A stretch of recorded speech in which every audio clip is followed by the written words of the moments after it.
Buenas noches, licenciada Maya, compañeros. En esta oportunidad, como grupo 7, les voy a exponer sobre el impuesto a la ganancia, que lo podemos encontrar en la sección 29 de las NIF y en la NIC 12. Para dar inicio, les voy a explicar sobre el alcance de esta sección.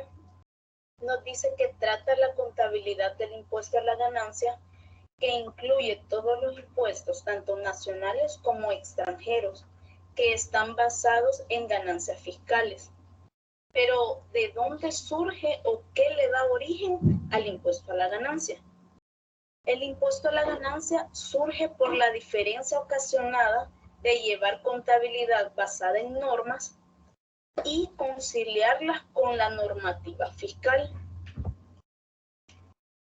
En la sección 29, párrafo 1, nos dice que un impuesto puede tratarse bajo esta sección si está relacionado con ganancias sujetas a imposición, es decir, que surja de ganancia o pérdida fiscal de un periodo contable.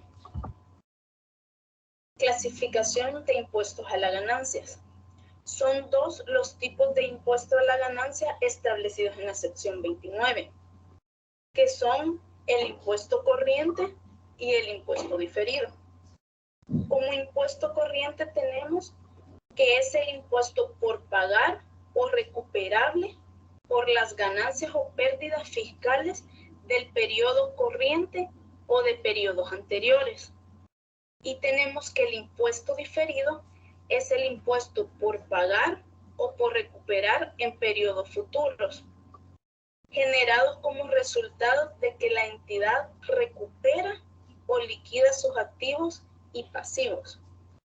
La clasificación de estos dos surge por los periodos, porque podemos ver que el impuesto corriente tiene un periodo corriente o periodo anterior, y el impuesto diferido tiene un periodo futuro.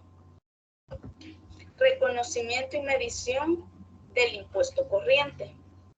El impuesto corriente por el lado del activo se reconocerá por los beneficios de una pérdida fiscal que pueda ser aplicada para recuperar el impuesto pagado en el periodo anterior. Y dice que se medirá a los importes que se espera recuperar usando las tasas impositivas y la legislación que haya sido aprobada. Por el lado del pasivo, nos dice que se reconocerá por el impuesto a pagar por las ganancias fiscales del periodo actual y los periodos anteriores. Dice que se medirá a los importes que se espera pagar usando la tasa impositiva y la legislación que haya sido aprobada. El reconocimiento de impuestos diferidos. En la sección 29 nos dice que es el impuesto por pagar o por recuperar en periodos futuros, generalmente de resultado que la entidad recupere o liquide sus activos y pasivos por su importe en libros actual y el efecto fiscal de la compensación de pérdidas o créditos no utilizados hasta el momento de proceder de periodos anteriores. Pero ¿cómo se van a reconocer los impuestos diferidos? Nos dice que un pasivo por impuesto diferido se va a reconocer para todas las diferencias temporarias que se espera que incremente la ganancia fiscal en un futuro. Y por el lado del activo nos dice que por impuestos diferidos para todas las diferencias temporarias que se espera que reduzcan la ganancia fiscal en un futuro, y para la compensación de pérdidas fiscales no utilizadas y créditos fiscales no utilizados. La base fiscal y las diferencias temporarias. La base fiscal de un activo nos dice que es el importe que será deducible de los beneficios económicos que para efectos fiscales obtenga la entidad en el futuro, cuando recupere el importe en libros de dicho activo. Y por el lado del pasivo, es igual a sus importes en libros menos cualquier importe que sea deducible fiscalmente respecto de ese pasivo en periodos futuros. Las diferencias temporarias son las que existen entre el importe en libros de un activo o de un pasivo y su base fiscal. Tenemos dos clases de diferencias temporarias. Tenemos la diferencia temporaria imponible y la deducible. Como imponible dice que se reconocerá un pasivo por impuesto diferido por todas las diferencias temporarias imponibles. Por el lado de las diferencias temporarias deducibles, nos dice que se reconocerá un activo por impuesto diferido para todas las diferencias temporarias deducibles en la medida que resulte probable que la entidad disponga de ganancias fiscales futuras. Este, como nos dice, es un cuadro resumen a donde se viene a alojar todo lo que les acabo de mencionar, toda la teoría que les acabo de decir. El valor contable mayor que la base fiscal, si la cuenta es una cuenta de activo, nos va a generar una diferencia temporaria imponible, que esto nos va a conllevar a un pasivo por impuesto diferido. Por otro lado, si la cuenta es pasivo y el valor contable es mayor que la base fiscal, nos va a llevar a una diferencia temporable deducible y eso nos va a generar un activo por impuesto diferido. También tenemos cuando el valor contable es menor que la base fiscal. Entonces, si es una cuenta de activo, nos va a generar una diferencia temporaria deducible y eso nos conlleva a un activo por impuesto diferido. Por otra parte, si la cuenta es pasivo y el valor contable es menor que la base fiscal, eso nos llevaría a una diferencia temporaria imponible que nos genera un pasivo por impuesto diferido. A continuación, les dejo unos ejemplos que constituyen diferencias temporarias imponibles. Por un lado, tenemos los ingresos por intereses que se incluyen en la ganancia contable en proporción al tiempo transcurrido, pero pueden en algunas jurisdicciones incluirse en la ganancia fiscal en el momento en que se cobran. Como número 2 tenemos la depreciación utilizada para determinar la ganancia o pérdida fiscal. Puede ser diferente de la utilizada para determinar la ganancia contable. Los siguientes son ejemplos de diferencias temporarias deducibles. Como número 1 tenemos los costos por beneficio por retiro, que estos serían los costos por indemnización. Como número 2 tenemos los ciertos activos que pueden ser contabilizados por su valor razonable sin que se haga un ajuste similar para fines fiscales. Ahorita vamos a hacer un ejemplo de determinación de activos o pasivos por impuesto diferido. El ejemplo cita de la siguiente manera. Se compra un escritorio de oficina para la gerencia general, el cual tiene un valor de adquisición de $200. Se decide depreciar a un porcentaje del 25% por un año para efectos financieros. Este 25% pudo haber sido por criterio del contador o por política contable. Pero para efectos tributarios se aplica lo establecido en el artículo 30 de la Ley del Impuesto sobre la Renta, que es un porcentaje del 50% anual. Ponemos los datos y nos dice el valor de adquisición del bien es de $200. El porcentaje anual financiero es el 25%, o sea, 4 años. Y el porcentaje anual tributario es el 50%, que son 2 años. Acá presento el cuadro de depreciación. La base fiscal nos dice que es el impuesto sobre la renta en el artículo 30 y la base financiera es la sección 29.7 y punto 8. Ponemos los años, que año 1, 2, 3 y 4. La descripción, un escritorio, porque es lo que dice que se compra un escritorio de oficina. El valor de la adquisición del bien es de $200. Y tenemos depreciación financiera, saldo financiero, la depreciación tributaria, el saldo tributario, y vamos a establecer la diferencia. Entonces, para establecer la depreciación financiera, utilizamos el método de línea recta, que es $200 entre los años que se va a depreciar, que son 4, nos da un valor de $50 anuales.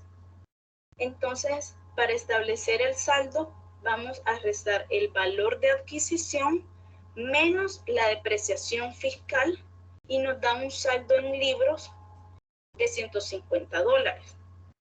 Para el año 2, hacemos lo mismo, solo que el saldo financiero son $150 menos los $50 de la depreciación financiera, nos da un saldo financiero de $100. Para el año número 3, tenemos la resta de los $100 menos la depreciación del año 3. El saldo financiero en libros nos da un valor de $50. Para el año 4, restamos la depreciación financiera y nos queda un saldo financiero de 0. Eso es por el lado de la depreciación financiera. Ahora, por el lado de la depreciación tributaria, hacemos lo mismo.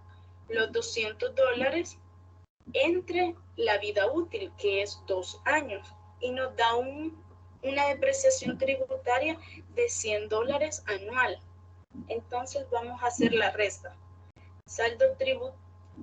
Valor de adquisición menos depreciación tributaria nos da un saldo tributario de $100.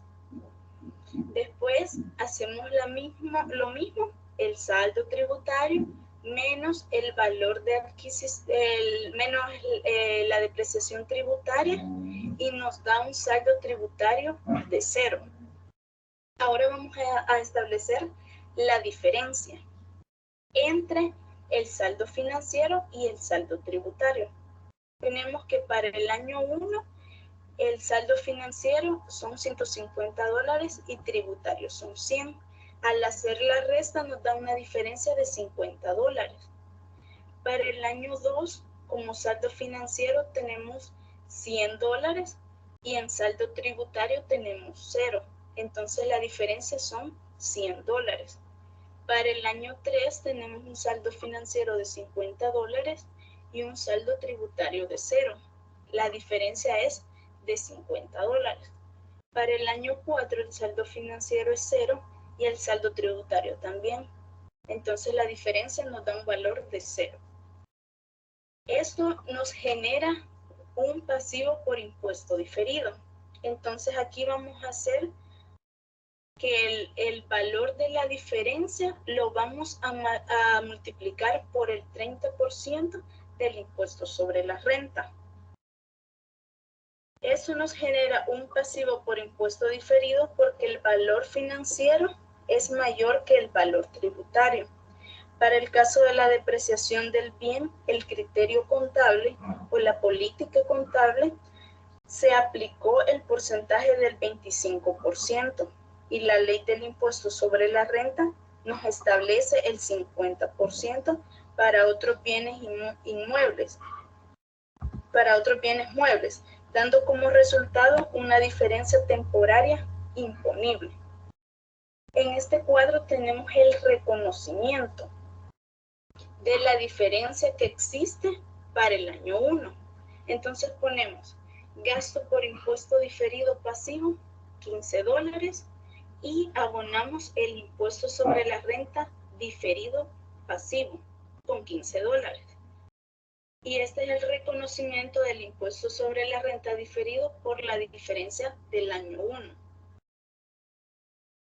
En la partida número 2, cargamos el impuesto sobre la renta pasiva y abonamos el gasto por el impuesto diferido por los $15. Para la partida 3, cargamos los gastos por impuesto diferido pasivo y abonamos el impuesto sobre la renta diferido pasivo. Esto para reconocer el impuesto sobre la renta diferido por la diferencia del año 2, que aquí nos establece que es el 50%, los $100 por el 30%. En la partida 4 tenemos que el impuesto sobre la renta diferido lo cargamos con $30 y abonamos el gasto por impuesto diferido. Y dice que es por la revisión del impuesto sobre la renta diferido del año 2, debido a que en el año 4 se unifican los montos y ya no habrá diferencia temporaria. Y en ese año se liquidan los saldos, los cuales vienen de cada periodo. Para la partida número 5, tenemos los gastos por impuestos diferidos pasivos con $15 y tenemos abonados el impuesto sobre la renta diferido pasivo con $15, que esta partida es por el reconocimiento del impuesto sobre la renta diferida por la diferencia que existe en el año 3. Y en la partida 4 tenemos el impuesto sobre la renta diferido pasivo cargada y abonamos el gasto por impuesto diferido pasivo con $15. Y esta es la reversión del impuesto sobre la renta diferido del año 3, porque nos dice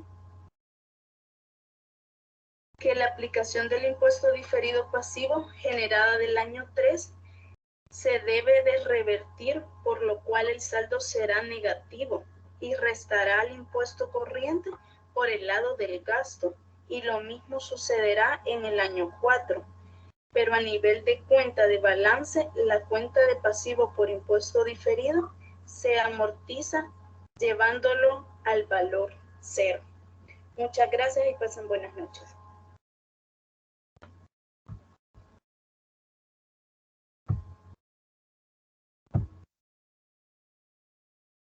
Ok, todo bien, se escuchó bien.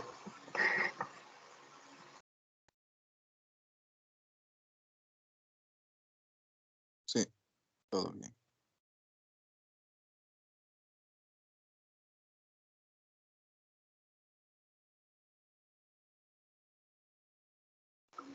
Buenas noches, compañeros.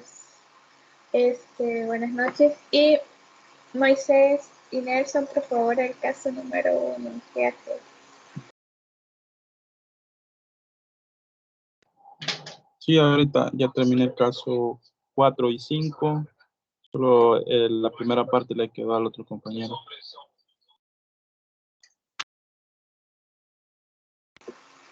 Ok, perfecto, gracias. Pasen buenas noches.